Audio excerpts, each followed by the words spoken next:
Thanks for joining me. Hi. I'm super excited to be here. I'm so excited to be here. I want to talk a little bit about your pathway Sure. to becoming CEO. It's not linear. We were just talking a little bit about how the company had many pivots, but you also personally had pivots. So can you talk to me a little bit about your path to CEO? Yeah. I think first, I'm from a small town outside of Chicago. I left everything I knew and headed to LA just honestly to come out of the closet and figure out who I was. And so I think my journey to get to anywhere in my career has come from me just fighting for who I was and discovering my own identity. Yeah. And in that, I immediately fell into, companies and environments that were rooted in that kind of family feel, smaller, mission-driven. Yeah. And then once I was in there, I just worked hard and just got in it with them. And so at GumGum, I joined as the VP of Finance when there was 10 people. This is going on 14 years ago.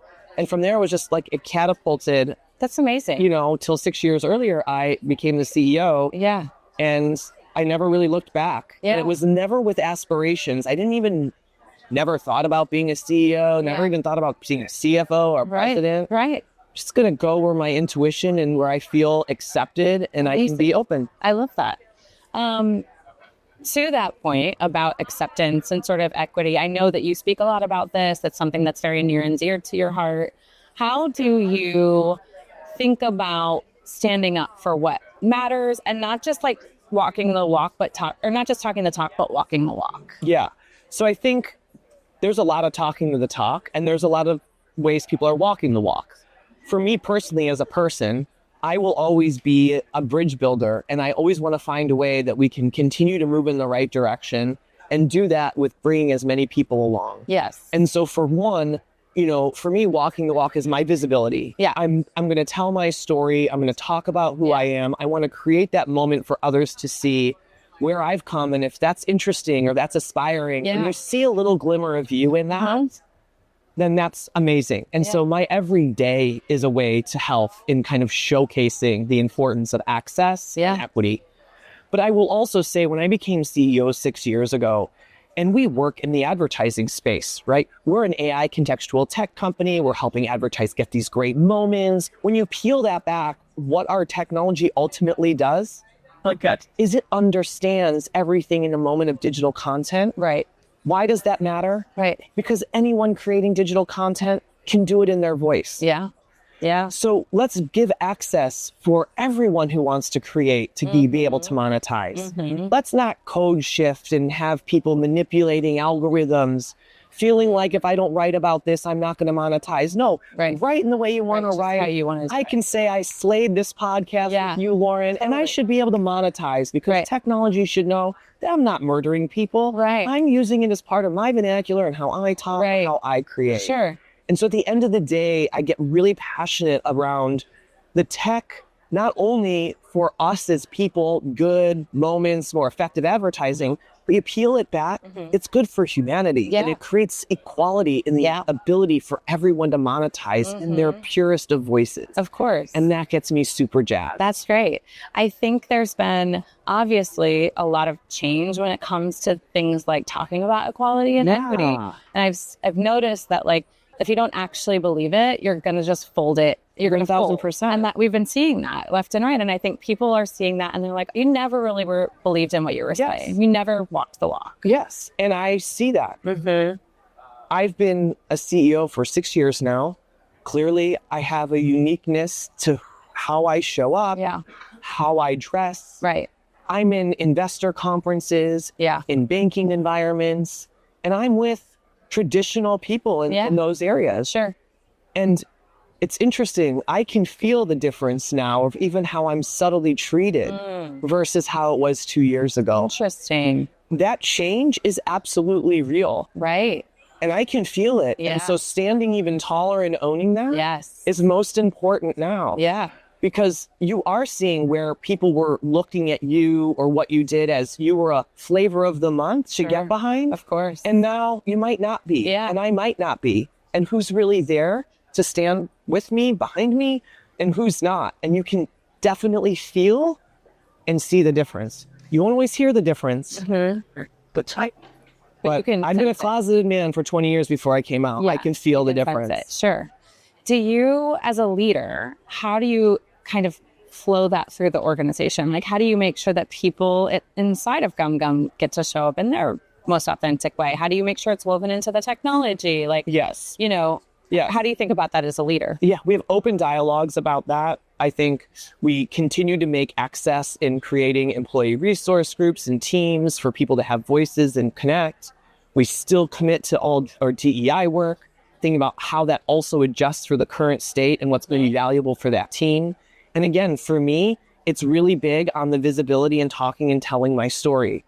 As GumGum has gotten bigger, I loved when it was small because we were all there in it and you could know everybody and you could really connect. So even for me, I do the class ups, which are like every Q1 of every quarter Zoom call, and it's like our class of Q1 2025. Cool. And it's a way for them to like get a little bit more intimate with each other, a little bit more intimate with me. And it's not, what does everyone do? It's, what are your hobbies? What do you love? Oh my gosh, I just did this. Or I think the exposure, and I liken this to people say authenticity. I've kind of moved towards saying it's more about transparency. I feel like I've always been authentic. I just want to be more transparent. Sure. Yeah. And share more. And I think that we have to lean more into now, especially given as leaders what we're seeing happening around us. If you were talking to a young person who's kind of, maybe feels a bit awkward at work or doesn't know how to fit in, like what would the advice that you'd give to that person be? Yeah, I think we see that all the time. I think one, find environments first. Don't even be at a job where you don't feel there's room for growth with them and you building that ability to communicate effectively. Both your ideas, your access in the way in which is authentic or transparent to how you learn. Like I say all the time at GumGum, for example, meetings, like anybody have any questions? If you want to send it to your manager quietly and want an anonymous, please do that. Because some people aren't comfortable, right, in just raising hands or being in front of, right? So it's also, make sure you find environments that are conducive to who you are and how you communicate and show up. You don't have to change. Yeah. And I think that's what I always, it's like, first, you know yourself, find the environment and understand the values of that place of work and really address those potential concerns really early on. Yeah. How do you handle like introverts or people who might have lots of points of view but aren't always available to be heard? We talked about meeting people where they are. And I think that goes to that a lot. It's like understanding and meeting people sort of where they are. If they're an introvert, if they're an extrovert, if they don't like to do something or they feel really comfortable doing something, sort of adapting yourself as a leader. And I think that's the thing it took me a while to learn. Yes. Because you don't realize that for a long time. And I think that's just it. I became the CEO 6 years ago. I was always on the other side. So I sat and looked at what I saw leaders I would have loved for them to do. Right.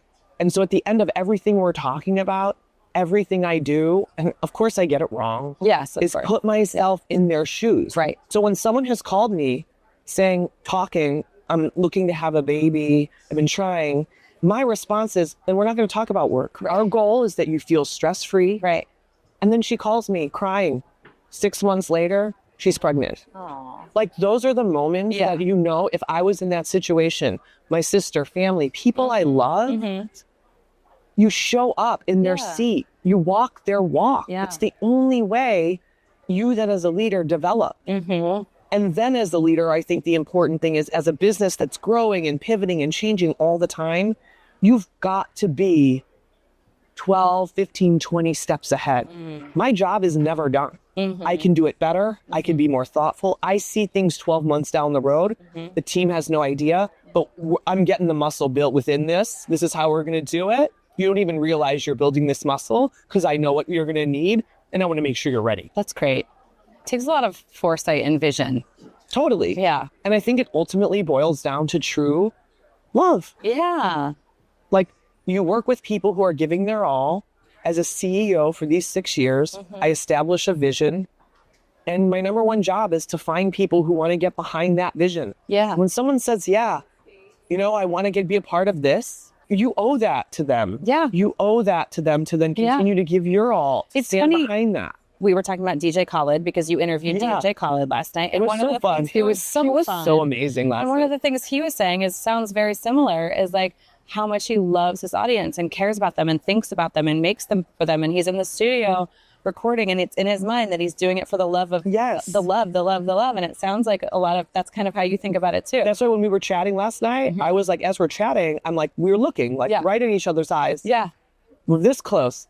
And I could feel exactly that's like cool. we were talking kindred spirits in the same ethos of how we approach it. Yeah. And when you look at our industry, advertising ups and downs, and now we're in a whole different like world and what's going to happen with the macroeconomic, all of this, I just reinforced with the team, we have built trusted relationships. We have been there with our clients for over a decade, right? Let's just not worry about us. Let's just be there for them. Yeah. We've been there through the COVID stuff. We've been through these challenging times. We can get them there. And so let's just stay steadfast in that. And that is where, you know, I'm sure we'll be affected like many. Yeah. But I believe that care, that love, and that relationship will mitigate our risk. And I think people will come to us and we're ready for them to help them navigate it. If you had to give young Phil, 22-year-old, just graduated, I can cry. advice, what would you tell him? Trust your intuition and know that no amount of success is worth sacrificing your identity. Okay.